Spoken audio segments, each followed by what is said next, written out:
തെരഞ്ഞെടുപ്പ് പ്രചാരണത്തിനായി പ്രധാനമന്ത്രി നരേന്ദ്രമോദി ഇന്ന് കേരളത്തിൽ. പാലക്കാടും തൃശൂരും പ്രചാരണം. പാലക്കാട് കോട്ട മൈതാനത്ത് പൊതുസമ്മേളനം. തൃശൂരിൽ വൈകിട്ട് 4-ന് റോഡ് ഷോ.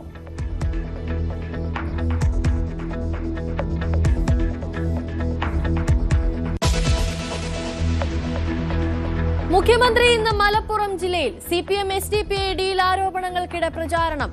UDF ക്യാമ്പിന് ആവേശം പകരാൻ രാഹുൽ ഗാന്ധി നാളെ പത്തനംതിട്ടയിൽ.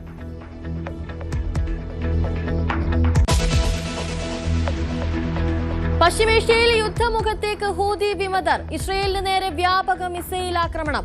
ഇറാനിലെ അധിനിവേശം അവസാനിക്കും വരെ ആക്രമണം തുടരുമെന്ന് പ്രഖ്യാപനം.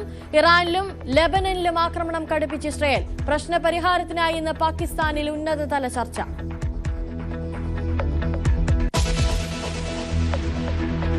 മഞ്ചേശ്വരത്ത് UDFനെ വെട്ടിലാക്കി SDPI സ്ഥാനാർത്ഥിയായിരുന്ന KM അഷ്റഫിന്റെ വെളിപ്പെടുത്തൽ.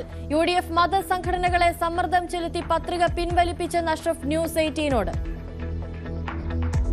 UDF മതസംഘടനകളടക്കം സ്വാധീനം ചെയ്തിട്ടാണ് ഞങ്ങളെ പിൻവലിക്കാൻ വേണ്ടി സ്വാധീനം ചെയ്തത്.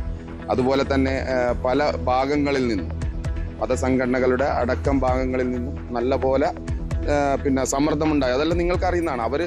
അവരുടെ പ്രസ്താവനകളിലെ നിങ്ങൾ കേട്ടതല്ല.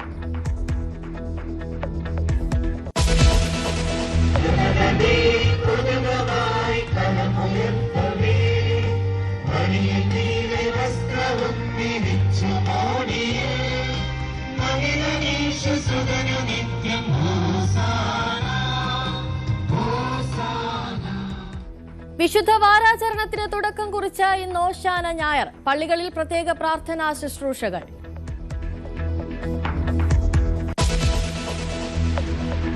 IPL ഉദ്ഘാടന മത്സരത്തിൽ ഹൈദരാബാദിനെതിരെ ബംഗളൂരുവിന് 6 വിക്കറ്റ് ജയം. വിരാട് കോഹ്ലിക്കും ദേവദത്ത് പടിക്കലിനും അർദ്ധ സെഞ്ചുറി.